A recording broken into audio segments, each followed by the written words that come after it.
तो भाई सब ने राम राम। सबका स्वागत है क्रैक एग्ज़ाम में।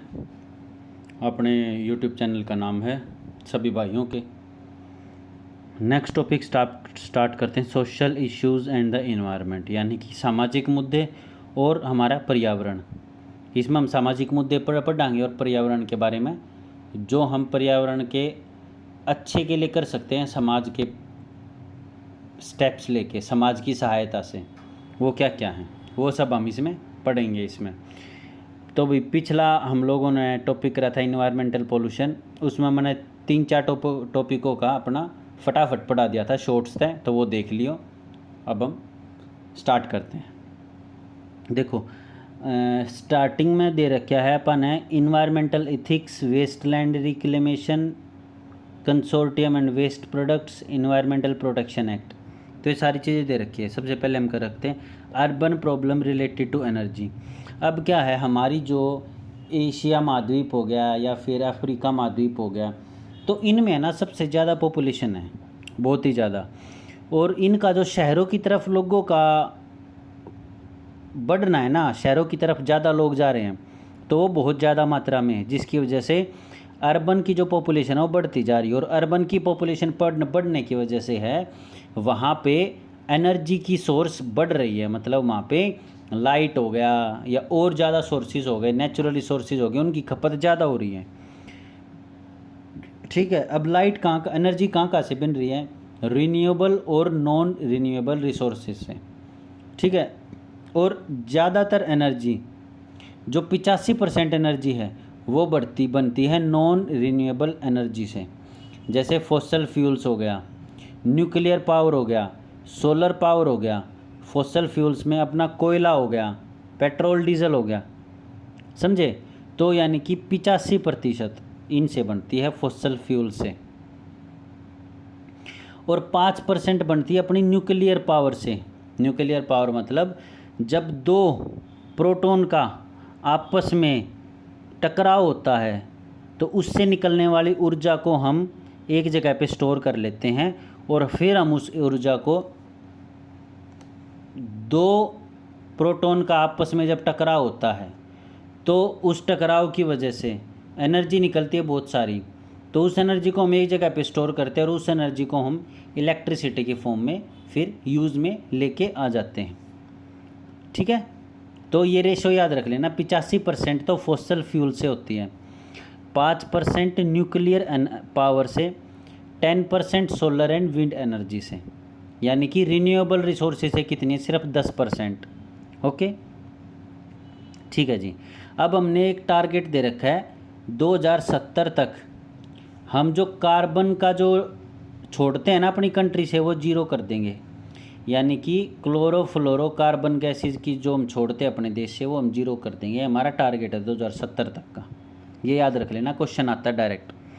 Okay, problem related to energy. अब एनर्जी से रिलेटेड क्या क्या प्रॉब्लम्स हैं, देखो। जो भी हम फॉसल फ्यूल्स को जलाएंगे उससे क्या है, कार्बन निकलेगा, और कार्बन कहाँ फैलेगा, हवा में। अब कार्बन ऑक्सीजन के साथ मिलके क्या बनाएंगी, कार्बन डाइऑक्साइड गैस। और वो क्या होती है, वो हमारे पर्यावरण में ज़्यादा होगी, और पर्यावरण में ज़्यादा होगी तो वो क्या करेगी, वो हमारे पर्यावरण को दूषित करेगी। ठीक है, ये सारा इसमें दे रखा है। नेक्स्ट, रीज़न क्या है जो ये इंक्रीज़ हो रहा है ना एनर्जी कंजप्शन सिटीज़ में, वो क्यों इंक्रीज़ हो रहा है। एक तो हाउस होल्ड, जो हम घर पे बिजली का उपयोग करते हैं वो बहुत ज़्यादा करते हैं। पहले क्या होता था, पहले लकड़ी का यूज़ हो जाता था या मिट्टी के तेल का यूज़ हो जाता था। लेकिन आजकल क्या है, लोग रहने लग गए वो उसमें अपना ना बिल्डिंग्स में, फ्लैट्स में, अपार्टमेंट्स में। तो उसमें क्या होगा, लकड़ी तो जला नहीं सकते, तो उसकी वजह से क्या होगा, वो उस लाइट के ऊपर निर्भर हो गए जो डायरेक्ट नॉन रिन्यूएबल रिसोर्सेज से आती थी। तो अपनी बिजली की खपत धीरे धीरे बढ़ने लगी डे बाय डे। अब जब एयर कंडीशनिंग चलाते हैं, हम अपना फ्रिज चलाते हैं या हम अपना इन्वर्टर चलाते हैं, ये सब चीज़ें क्या हैं, क्लोरोफ्लोरोकार्बन गैसों को छोड़ती है, जिसकी वजह से हमारा पर्यावरण एवं हमारा घर के अंदर का एनवायरनमेंट दूषित होता है। ट्रांसपोर्टेशन, अब क्या है, हम लोग ज़्यादा से ज़्यादा, सबसे पहली बात तो सरकार ने क्या कर दिया, सरकार देने लगी भाई लोन। लोन से क्या हो गया, हर एक के संपर्क में आ गई गाड़ियाँ। जिसके घर पे एक गाड़ियाँ हैं वो अगर मान लो उसके घर पे 4 मेंबर है तो वो कम से कम 2 गाड़ियाँ लेके घूम रहा है।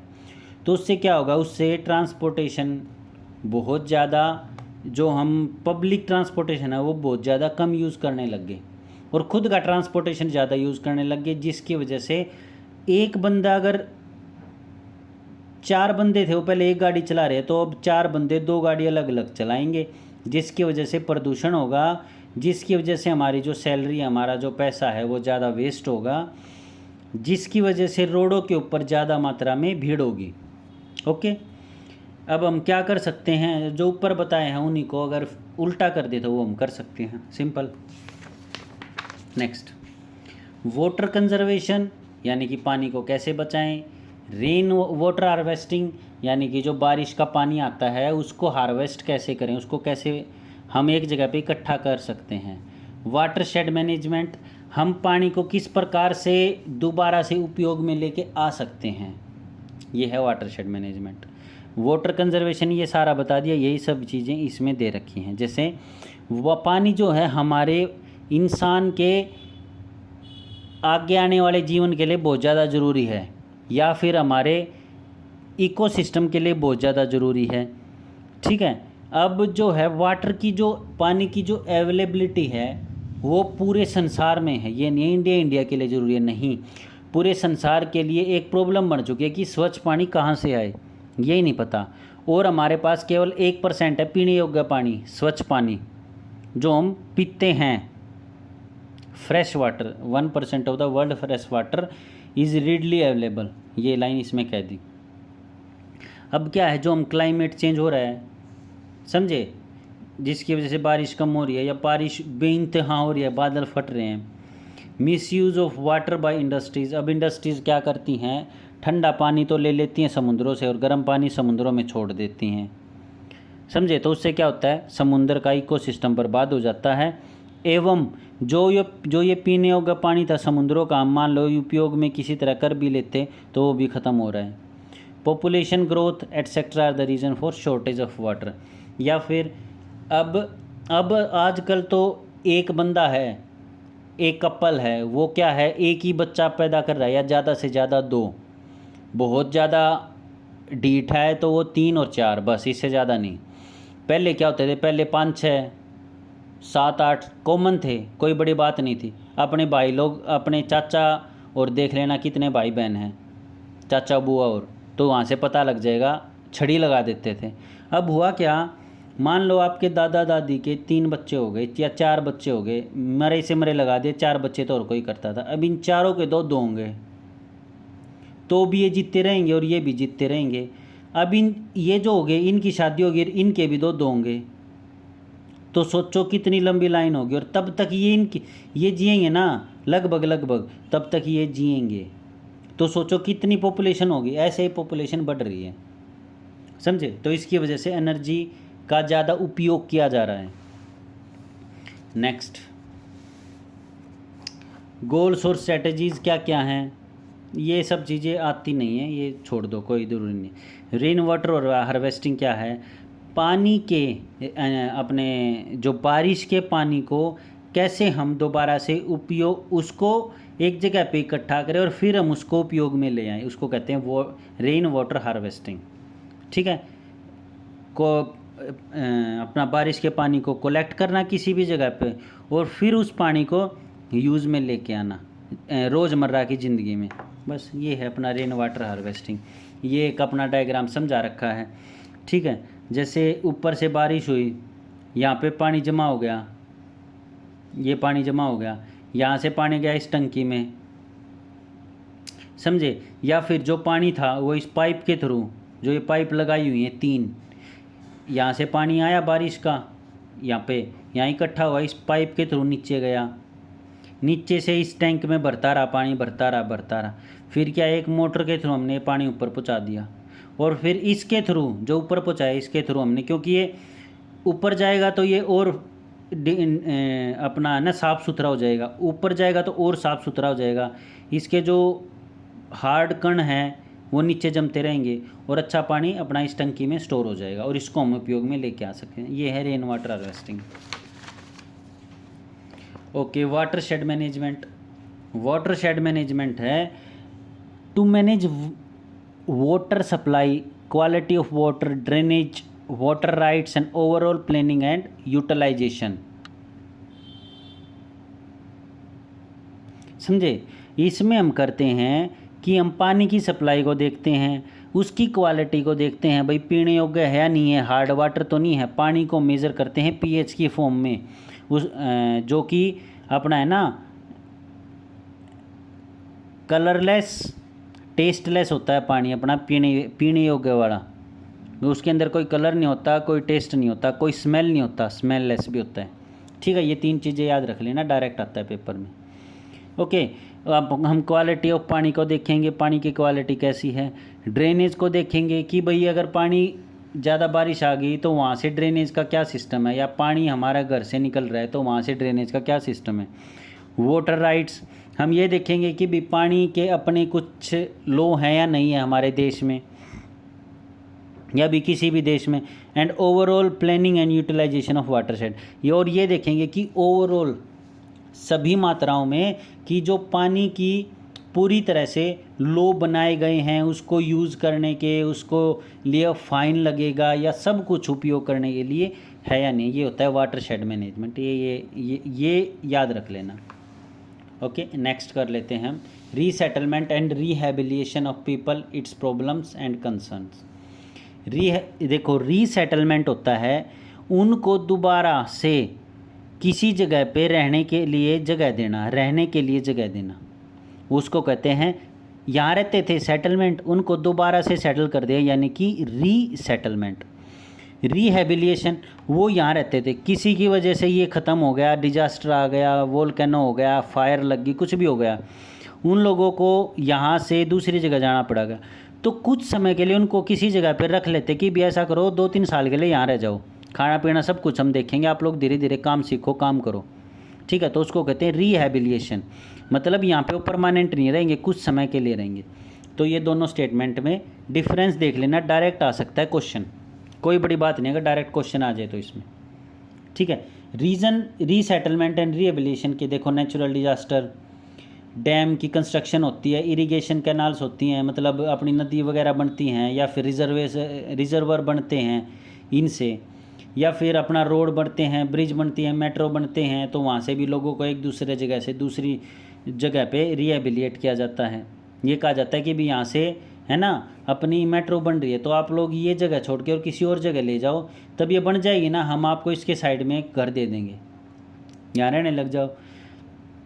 समझे? या फिर पावर प्लांट लगा दिया कहीं पे, माइनिंग एक्टिविटीज़ होगी, ये सारी की सारी जिसकी वजह से लोग एक दूसरी जगह से दूसरी जगह पे जाते हैं। ओके, इसकी वजह से उन लोगों को प्रॉब्लम भी बहुत ज़्यादा होती है। आगे केस स्टडी भी देखेंगे। केस स्टडी मतलब, केस स्टडी से तात्पर्य है कि जो जो उन लोगों के साथ हो चुका है वो होता है केस स्टडी।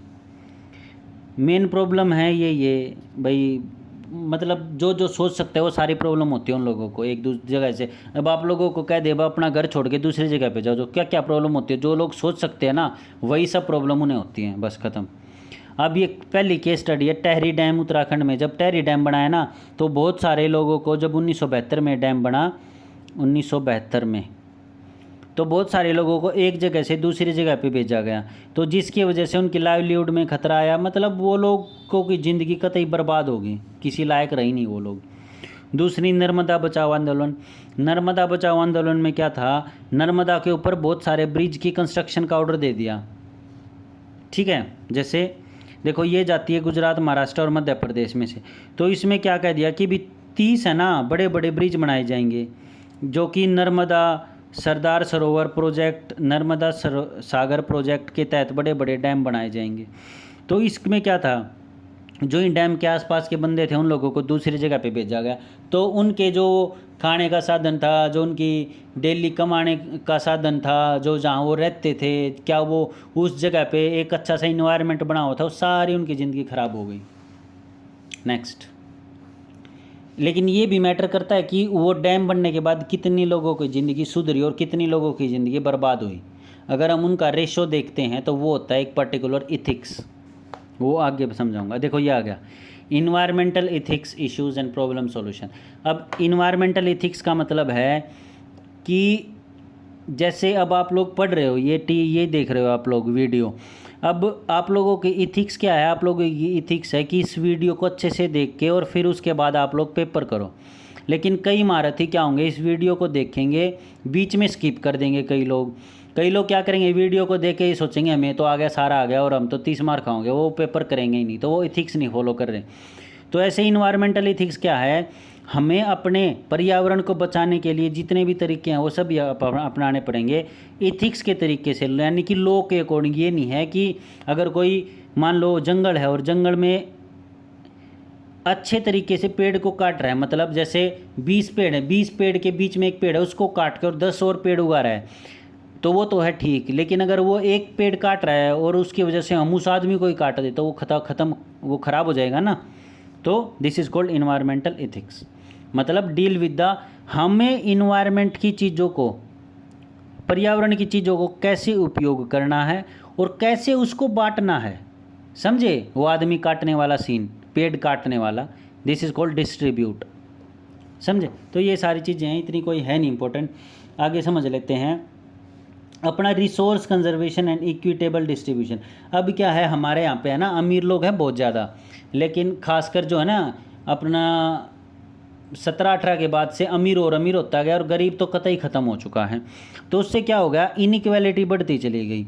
गरीब क्या है, गरीब तो है ना ये कहेगा भाई 2 टाइम की रोटी मिल जाए, और आजकल टीवी चैनल भी वाले भी ये दिखा रहे हैं कि अगर आप लोगों को 2 टाइम की रोटी मिल रही है तो आप यानी कि सब कुछ हो। और उनको ये नहीं पता ये हमारा हक है 2 टाइम की रोटी मिलना, क्योंकि डेमोक्रेसी में हम जो सरकार चुनते हैं उसका हक होता है हर इंसान को, जिन्होंने उनको वोट दिया है, जिन्होंने सरकार बनाई है, या जिस भी बंदे ने वोट किया है, ज़रूरी नहीं सरकार बनाई है या ओपोजिशन को वोट किया, नहीं, जिसके बंदे ने वोट दिया है उसको सोशल एक्टिविटीज़ में भागीदार बनाना, जैसे कि उनको खाना पानी, भूखा ना रहे, उनके लिए नौकरी का प्रावधान करना, ये उनका फंडामेंटल राइट है, ये उनसे कोई छीन नहीं सकता। लेकिन सरकार आजकल भूल भुलैया में फंसाती जा रही है लोगों को।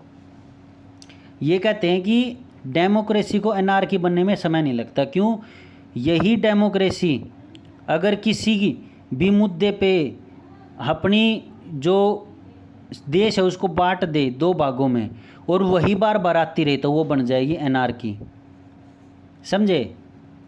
ये जो समझदार हैं वो समझ गए होंगे, बाकी छोड़ो, ये आगे पढ़ो। तो इनइक्वालिटी बढ़ गई। इनइक्वालिटी की वजह से क्या हुआ, अमीर जो है ना वो तो मांगने लगा बहुत जीते, और गरीब है जो है वो मांगने लगा बहुत कम चीज़ें। जैसे अपना फॉरेस्ट में है, फॉरेस्ट के ऊपर हक तो सबका इक्वल है, ये तो नहीं है गरीब का ज़्यादा कम है और अमीर का ज़्यादा है, या गरीब का ज़्यादा और अमीर का कम है, इक्वली है। लेकिन अमीर क्या है, बढ़िया चीज़ें दाम पे ख़रीद लेता है, किसी भी दाम पे, जिसकी वजह से गरीब उन चीज़ों के लिए संघर्ष करना पड़ रहा है और उन चीज़ों को छीन लेता है किसी भी तरीके से XYZ करके। तो एक रिपोर्ट आई थी status of environmental Indian environment की, ये रिपोर्ट आई थी किसने दी थी, अनिल अग्रवाल ने 1985 में, जिसने प्रकाश डाला था कि इसके ऊपर पैथेटिक सिचुएशन, यानी कि जो मैंने भी बताया ना कि ये सिचुएशन बहुत ज़्यादा ख़राब हो चुकी है, इस वजह से आप लोग कुछ कीजिए। ये एथिकल इश्यूज़ हैं, क्या क्या हैं भाई, हमें डिस्ट्रक्शन नहीं करना चाहिए ज़्यादा एरिया में, या फिर जो अपना जो फॉरेस्ट है अगर वो ज़्यादा रिच है, उसमें बहुत ज़्यादा प्रकार के पेड़ पौधे हैं, पशु पक्षी हैं, तो उसको ख़त्म नहीं करना चाहिए। ये इथिक्स हैं, ये सब चीज़ें ही हैं। अच्छा, नेक्स्ट है इक्विटी रिसोर्सेज। इक्विटी रिसोर्सेज में क्या है, हमें जो है ना कुछ प्रिंसिपल दिए गए हैं, 3 एथिकल प्रिंसिपल्स, जैसे इंटरजनरेशनल इक्विटी, यानी कि हमारी जो फ्यूचर जनरेशन आएगी ना उसके लिए हमें कुछ चीज़ें छोड़ के जानी पड़ेगी। ये नहीं है कि सारा पानी हम ख़राब कर चला जाए तो आगे आने वाली जनरेशन क्या पीऊँगी। इंट्रा जनरेशन इक्विटी, अब इसमें क्या है, हमें जो है ना खुद के बारे में नहीं सोचना पड़ेगा, हमें हमारे साथ में जो और जी रहे हैं, गरीब हैं, अमीर हैं, किसी भी प्रकार के लोग, उन सब के बारे में सोच के रिसोर्सेज को यूज़ करना पड़ेगा। जैसे हम लोग पानी को यूज़ करते हैं ब्रश करते टाइम, या फिर नहाते टाइम। अगर हमें 1 बाल्टी लेनी है फुहारे के नीचे तो हम 2 बाल्टियों का उपयोग करते, तो उससे क्या पानी वेस्ट ही हो रहा है। वो पानी कहाँ जा रहा है? नालियों में जा रहा है। नाली से कहाँ जा रहा है? ख़त्म हो रहा है, वो प्रदूषित हो रहा है पानी। तो उससे हो क्या रहा है, जो आगे आने वाली जनरेशन है जिसको पानी चाहिए पीने के लिए, वहाँ पे लाले पड़ जाएंगे। जब आप लोग बूढ़े हो गए, आप लोगों के पानी नहीं मिलेगा, उन्हें मरोगे तड़प तड़प के। तो इस तो बढ़िया ठीक तरीका यूज़ करो। This is called intra generational ecological justice. अब क्या है, हमें जो ना ह्यूमन को अपना अपना ध्यान नहीं रखना पड़ेगा। जो अदर स्पीसीज़ हैं, जैसे बंदर हैं, जैसे राइनोसोरस हैं, जैसे चीता हैं, कोई भी अदर स्पीसीज़ जो लिविंग है, हमें उसका भी ध्यान रखना पड़ेगा। हमें रिसोर्सेज को इस तरह से उपयोग करना है कि हमें दूसरे जो जीव जंतु हैं उनका भी ध्यान में रखना है कि भाई उनको भी कुछ खाना है। ये नहीं सारे पेड़ काट दे तो हमें कितने रहेंगे। ये सॉल्यूशन है कि भी पेड़ मत काटो, एक तरह से अच्छे तरीके से काटो भी, तो सॉल्यूशन मैंने पीछे बताया था। ठीक है, नेक्स्ट अब है climatic change, global warming, acid rain, ozone layer depletion, nuclear accident और होलोकास्ट। ये सारी चीज़ें हम इसमें पढ़ेंगे। ठीक है, फिर उसके बाद पढ़ेंगे लो कितने हैं। क्लाइमेटिक चेंज, क्लाइमेटिक चेंज होता है समय के अनुरूप हमारी जो पृथ्वी है ना, उसमें क्लाइमेटिक चेंज हो रहा है। क्यों? क्योंकि पर्यावरण हमारा प्रदूषित हो रहा है, तो हमारी जो साइकिल है वो बिगड़ रही है, जिसकी वजह से बारिश नहीं आनी चाहिए। जब बारिश आ जाती है, जब आंधी आ जाती है, तो उससे बहुत ज़्यादा खतरनाक हो रहा है। तो ये क्या, ये inter governmental panel on climate change है, एक संस्था, ये IPCC। तो इसका जो है ना 4th असाइनमेंट हुआ था। तो उन लोगों ने क्या कहा था कि भी हमारा जो टेम्परेचर है ना ग्लोबली पूरा लेवल का, वो क्या है 1.4 से 3.8 के बीच में रहना चाहिए। अगर इससे ज़्यादा होगा तो पृथ्वी ख़त्म हो जाएगी, कतई ख़त्म हो जाएगी। क्योंकि 0.5 डिग्री सेल्सियस भी अगर हमारे समुद्रों में टेम्परेचर इंक्रीज़ हो गया ना 0.5 डिग्री सेल्सियस भी, तो जो मछली इस पानी में जी रही थी ना वो सारी मर जाएंगी, क्योंकि उनका जो इन्वायरमेंट है वो बदल जाएगा। पानी गर्म हो जाएगा या पानी बहुत ज़्यादा ठंडा हो जाएगा, तो वो जी नहीं पाएंगी। ऐसा करना है कि मछली लेना और उसको एक पानी के टब में डालना और उसका टेम्परेचर बढ़ा देना, और टेम्परेचर बढ़ाने के बाद दूसरे टब में डाल देना जिसका टेम्परेचर बढ़ा हुआ है, तो आप देखोगे कि वो मछली तड़प तड़प के मर जाएगी। क्लाइमेट चेंज के रीज़न क्या है? ये हैं, वही सब चीज़ें हैं यार, कोई ख़ास नहीं है। ठीक है, अब ये क्या है, 1980 में ना member of international scientific research ने ना इनिशिएटिव किया था, जो कि डील करेगा किसके साथ, नेचर एमर्ज्ड, जो कि हमारा पर्यावरण है ना उसके साथ डील करेगा। कैसे कैसे? एक तो वर्ल्ड क्लाइमेट रिसर्च प्रोग्राम चलाया गया 1980 में, ये याद रख लेना, World Climate Research Programme. Next, International Geosphere and Biosphere Programme 1986 में। 80 में क्या है क्लाइमेट, 86 में क्या है जियोस्फीयर एंड बायोस्फीयर।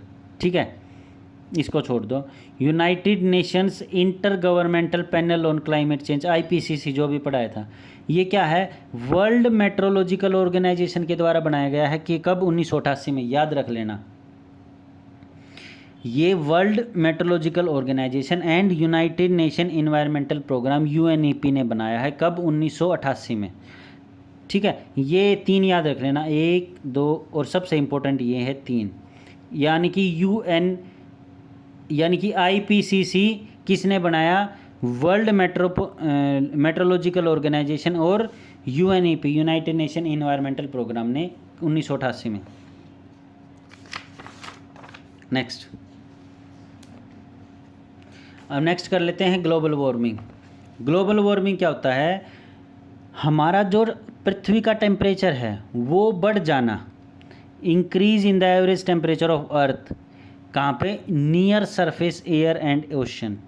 यानी कि ये नहीं आसमान में बढ़ जाए, नहीं, अगर ये हमारी पृथ्वी है, धरती है, और ये हमारा पानी है, इसके आसपास का टेम्परेचर बढ़ जाए, जहाँ तक बादल हैं वहाँ तक का टेम्परेचर बढ़ जाए, जिसकी वजह से बारिश होए तो टेम्परेचर पे इफ़ेक्ट डाले, तो वो this is called global warming. ये याद रख लेना।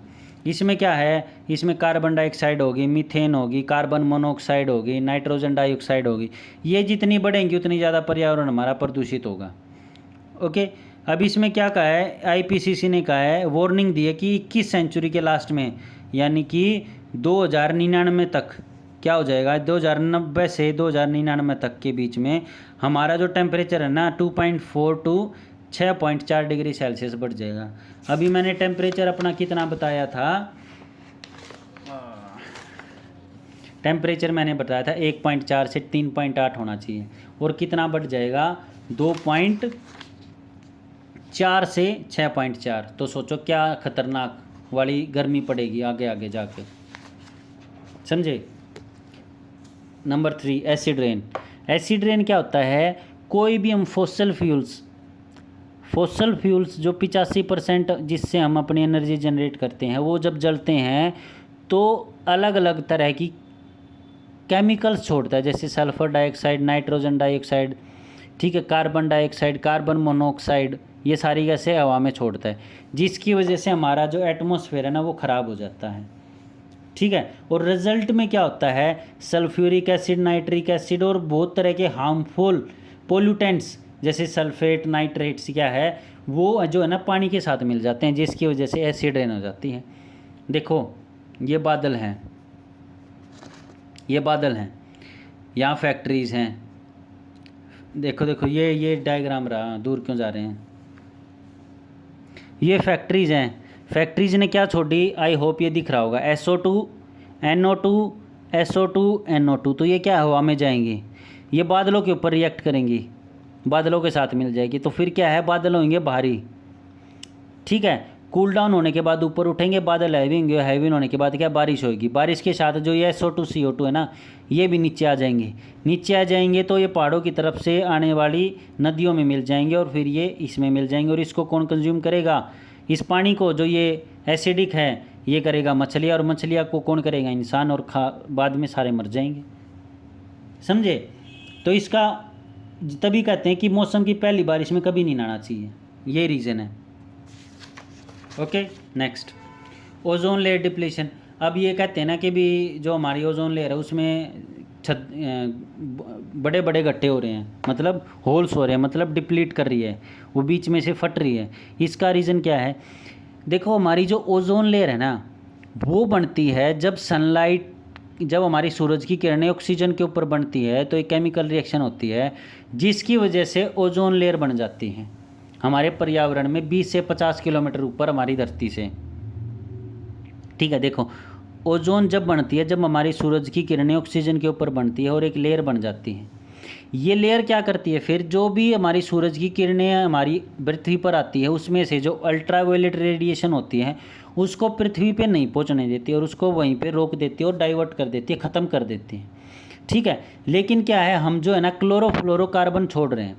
क्लोरोफ्लोरोकार्बन से है, CFCS से क्या है, क्लोरोफ्लोरोकार्बन से क्या है, जो हम ऊपर O3, देखो ये ध्यान से समझ रहे हैं, जो हम ऊपर O3 बन रही है ना, ओजोन O3, इसके पास जाएगी कार्बन C, तो कार्बन क्या करेगी, इसको जो है ना तोड़ देगी ऑक्सीजन को, O2 और O को। अब O2 किसके साथ मिल जाएगा, इसके साथ, यानी कि CO2, तो ये क्या बन गया, कार्बन डाइऑक्साइड। अब ये क्या करेगा, प्रदूषित करेगा, और बच क्या करी, सिर्फ ऑक्सीजन। तो ऐसे ही टूटती बहुत ज़्यादा लंबी लेयर टूट गई, और जिसकी वजह से हमारे ओजोन लेयर डिप्लीट हो गया। ये है इसका मेन। अब कई बारी क्या है, अलग अलग हमारे द्वारा, इंसान के द्वारा भी बहुत ज़्यादा गलतियाँ की गई, जैसे भोपाल गैस ट्रेजेडी हुई, अपना 3 माइल आइलैंड हुआ ट्रेजेडी, हिरोशिमा नागासाकी के ऊपर बॉम्ब फेंका गया, ठीक है, माउंट पिनोटोबो वोल्केनो आया, अपने जो हिंदुस्तान का जो है आइलैंड, बैरन आइलैंड, उसके ऊपर एक जो है ना वोल्केनो है, वो एक्टिव फॉर्म में तो नहीं है, लेकिन इकलौता वोल्केनो जो हमारे इस पे है, हमारे इंडिया में है। नेक्स्ट, ये केस स्टडी दे रखी है, ठीक है। फिर ये अपना आ गया consumerism and waste products. Consumerism का क्या है, ये रिलेट करता है हमें जो है ना कांस्टेंट, यानी कि लगातार मात्रा में नए जो गुड्स हैं ना उनको खरीदते रहना, समझे, जिसकी वजह से जो हमारी मशीनरी है ना वो अच्छी तरह से काम कर सके, या टाइम टू टाइम वो अपने आप को अच्छा कर सके। ये होता है कंज्यूमरिज्म एंड वेस्ट प्रोडक्ट, यानी कि कंज्यूमरिज्म, ठीक है। बार बार कोई चीज़ लगातार तरीके से खरीदना। ओके, तो ये आ गया अपना, ये इसको ख़त्म करते हैं। नेक्स्ट, अब आ गया अपना इन्वायरमेंटल प्रोटेक्शन एक्ट। देखो हमने जो इन्वायरमेंट को बचाने के लिए ना 1986 में इन्वायरमेंटल प्रोटेक्शन एक्ट आया था, ये याद कर लेना, बहुत ज़रूरी है। डायरेक्ट आएगा पेपर में और कुछ नहीं आएगा, याद रख लेना। इन्वायरमेंटल प्रोटेक्शन एक्ट आया था 1986 में, जो कि हमारे जो है ना ये बता रहा था कि भी इन्वायरमेंट को प्रोटेक्ट करने के लिए कौन कौन से लॉ हैं, अगर ये करोगे तो ये हो जाएगा। जो भी इन्वायरमेंट को नुकसान पहुंचाएगा उसके ऊपर फाइन होएगा, जेल होएगी, सज़ा होएगी। ठीक है, ये है। नेक्स्ट, इन्वायरमेंटल प्रोटेक्शन का मतलब ये था कि हमें है ना अपने इन्वायरमेंट को प्रिजर्व करना है, हमारे इन्वायरमेंट को आगे आने वाली जनरेशन को भी अच्छे तरीके से सौंपना। ये नहीं है कि हम ही सब कुछ लूट लेंगे, नहीं। ठीक है, चाहे वो पोल्यूटेंट किसी भी फॉर्म में हो, सॉलिड हो, लिक्विड हो, गैस की फॉर्म में हो, हमें उन सब चीज़ों को प्रिजर्व करके रखना है, बचाना है आगे आने वाली जनरेशन में। अब air prevention and control of pollution act. ठीक है, ये आया था 1981 में। ओके, ये कब आया? ये आया जो स्टॉकहोम कॉन्फ्रेंस हुई ना 1972 में, उसमें ये डिसीजन लिया गया कि भी सभी देशों को अपना जो है ना एयर प्रोटेक्शन एक्ट बनाना है। तो इंडिया ने भी बनाया, कब बनाया? 1981 में। पास पहले हो गया था, ठीक, 80 में, लेकिन लॉ कब बना? 1981 में। तो air prevention and control of pollution act 1981, ये याद रख लेना, बहुत ज़्यादा ज़रूरी है। इसके तहत क्या कहा गया? इसके तहत कहा गया कि हर एक सेंट्रल गवर्नमेंट और हर एक स्टेट गवर्नमेंट अपना अपना पोल्यूशन कंट्रोल बोर्ड बनाएगी, जो ये देखेगी कि वहाँ पे लगने वाली फैक्ट्रीज़ ज़्यादा मात्रा में धुआं छोड़ के हमारे जो हवा है उसको तो प्रदूषित नहीं कर रही है। तो यानी कि स्टेट पोल्यूशन बोर्ड आया और सेंट्रल पोल्यूशन बोर्ड आया, ये दोनों बोर्ड आप लोगों ने सुने होंगे। Water prevention and control of pollution act, तो ये क्या है ना, ऑब्जेक्टिव तो इसके तैयार हो गए थे 1974 में। मेन ऑब्जेक्टिव जो है ना इसका जो तैयार हुए थे 1974 में, तो इसका मतलब water prevention and control of pollution act कब आया? 1974 में। ठीक है, ऑब्जेक्टिव तैयार हो गए। इसके तहत हर स्टेट और सेंट्रल गवर्नमेंट को पोल्यूशन कंट्रोल बोर्ड बनाया गया कि भी आप लोग देखो, जो भी दिक्कत हो रही है पानी से लोगों को, किस वजह से हो रही है दिक्कत, अगर उसमें कोई पोल्यूशन है बहुत ज़्यादा, या फिर हमें उसको प्रिवेंशन करना है, आगे आने वाली जनरेशन के लिए बचाना है, सदुपयोग करना है, तो ये दोनों चीज़ देखेंगे। ठीक है, next, wild life protection act. Wild life protection आया 1972 में। इसके तहत क्या गया? इसके तहत है ना नेशनल पार्क बनाए गए, वाइल्ड लाइफ सेंचुरीज बनाई गई, जू बनाए गए, अपना जो है ना हंटिंग, जो अपना पशुओं को मारते हैं उसके ऊपर प्रतिबंध लगाया गया। ठीक है, ये सब चीज़ें इसके तहत, सब कुछ जो आप समझ सकते हैं ना वो इसमें किया गया। अब क्या है, जो अपना है ना 42वां संशोधन हुआ, कॉन्स्टिट्यूशनल अमेंडमेंट 1976, इसके तहत क्या गया? Protection and improvement of environment, यानी कि प्रोटेक्ट करना और इन्वायरमेंट को इम्प्रूव करना, एक इंतराल के बाद उसको इम्प्रूव करना। और हमारी जो सेफगार्ड है फॉरेस्ट और वाइल्ड लाइफ को, उसको है ना डीपीएस की में जोड़ा गया, समझे, और उसको हमें फंडामेंटल ड्यूटी भी बनाया गया। ओके, कब? 42वां कॉन्स्टिट्यूशनल अमेंडमेंट एक्ट 1976, ये याद रख लेना।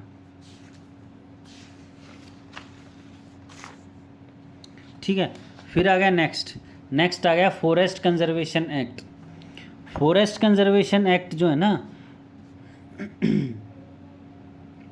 यह आया था अपना 1952 में। इंडियाज़ फर्स्ट फॉरेस्ट पॉलिसी बनी थी 1952 में। यानी कि जो इंडियन फॉरेस्ट एक्ट था ना 1927 वाला, उसमें क्या गया, सभी की सभी जो पहले बहुत सारे फॉरेस्ट एक्ट होते थे, लकड़ियों के अलग होते थे एक्ट, पेड़ काटने के अलग एक्ट होते थे, पशुओं को बचाने के अलग एक्ट होते थे, तो उसको क्या किया, एक में जोड़ दिया गया। इंडियन फॉरेस्ट एक्ट 1927 में लाया गया, तो उसमें क्या है, सभी को जोड़ दिया गया। ठीक है, तो ये एक्ट जो है ना वो फोर्स में रहा 1980 तक। फिर उसके बाद आया फॉरेस्ट कंजर्वेशन एक्ट 1980 और इसका अमेंडमेंट हुआ 1988 में। ठीक है, तो फॉरेस्ट कंजर्वेशन एक्ट कब आया? 1980 में। ओके। और तो और फॉरेस्ट में ये बताया गया कि जो शेड्यूल्ड एरिया है, शेड्यूल्ड ट्राइब्स हैं, हमें उनको बचा के रखना है। ट्राइबल जो उनकी लैंग्वेज है उनको बचा के रखना है, या उनके खाने का तरीका, या उनके मारने का तरीका, मछली पकड़ने का तरीका, उन सभी चीज़ों को बचा के रखना है, मेंटेन करना है। जो अपना फॉरेस्ट रेंजर निकली हुई है, डिप्टी रेंजर की पोस्ट निकली हुई है, वो क्या करेंगी? फॉरेस्ट डिपार्टमेंट में यही सब काम देखेगी। ओके। किसके तहत उनको पावर मिलेंगी? फॉरेस्ट एक्ट 1980 के तहत। Issues involve in enforcement of environmental. अब क्या है इसमें जो है ना, इशू बताएंगे, इन्फोर्समेंट के तरीके बताएंगे क्या क्या है। अब इसमें ये याद रख लें, एक बार रिवाइज कर लेते हैं। इन्वायरमेंटल प्रोटेक्शन कब आया? 1986 में। वाइल्ड लाइफ प्रोटेक्शन एक्ट 74 में। वाटर एंड एयर 1981 में। ठीक है, ये याद रख लेना। अब इसमें क्या गए? इन्वायरमेंटल इम्पैक्ट असेसमेंट बनाई गई। इसके तहत इन्वायरमेंटल इम्पैक्ट असेसमेंट बनाई गई। इन्वायरमेंटल इम्पैक्ट असेसमेंट क्या है? इसके तहत है ना, हमें बताया गया कि चीज़ों को कैसे उपयोग करना है, किन चीज़ों को, इन्वायरमेंट की चीज़ों को। अगर ये अच्छी तरह से उपयोग करना नहीं किया गया तो क्या दंड है इसमें, समझे? क्या क्या इसमें दंड के प्रावधान हैं? ये सारी चीज़ें फिजिकल, बायोलॉजिकल और सोशल पैरामीटर इसमें बताए गए अच्छे तरीके से। किस तरह से हम हवा, पानी, भूमि को हम लोग बचा सकते हैं, वो सारे तरीके इसमें बताए गए। ठीक है। और इसको क्या है ना, स्टेट पोल्यूशन कंट्रोल बोर्ड को पावरफुल बना दिया गया लोकल लेवल पे, कि भी आप लोग लोकल लेवल पे भी काम करोगे। ओके। अब हम अपना पब्लिक अवेयरनेस देख लें। देखो सरकार ने तो ये कर दिया, अब पब्लिक कैसे काम करेगी? पब्लिक करेगी कि इन सब चीज़ों के लिए ना अलग अलग से दिन गठित कर दो। दिन गठित का मतलब है, जैसे हमने बना दिया अपना अर्थ डे 22 अप्रैल का, तो इस दिन क्या है, लोगों को सचेत किया जाएगा कि पृथ्वी पे हम लोग कैसे लंबे जीवन तक रह सकते हैं, कितना हमने जो ना टेम्परेचर नहीं बढ़ाना है, इससे ज़्यादा टेम्परेचर बढ़ गया तो इंसान के लिए खतरा है। जैसे वर्ल्ड वेटलैंड डे बनाया गया 2 फरवरी, याद रख लेना। वर्ल्ड हेल्थ डे बनाया गया 7 अप्रैल। अर्थ डे बनाया गया 22 अप्रैल। ये याद रख लेना, स्किप मत करना यहाँ से वीडियो को, कहीं पीछे भाग जाओ या इसी को छोड़ जाओ, नहीं ये डायरेक्ट आएंगे पेपर में। वर्ल्ड इन्वायरमेंट डे 5 जून, ये तो सबको याद होगा। वर्ल्ड ओशन डे 8 जून। वर्ल्ड ओजोन डे 16 सितंबर। ओके, अब याद करते हैं। वेटलैंड 2 फरवरी, याद हो गया? 2 फरवरी, जिसमें अपना वैलेंटाइन डे भी होता है फरवरी में, 14, 15 पता नहीं कब होता है। तो 2 फरवरी को क्या है? वर्ल्ड वेटलैंड डे, याद रख लेना। अब जो कहते हैं ना अप्रैल फूल बना दिया, अप्रैल फूल बना दिया, तो यानी कि 7 अप्रैल को क्या है? हेल्थ डे, कि भाई साहब फूल तो बहुत बना दिया, अब जो है ना हेल्थ बना ले हम लोग, यानी कि 7 अप्रैल को वर्ल्ड हेल्थ डे।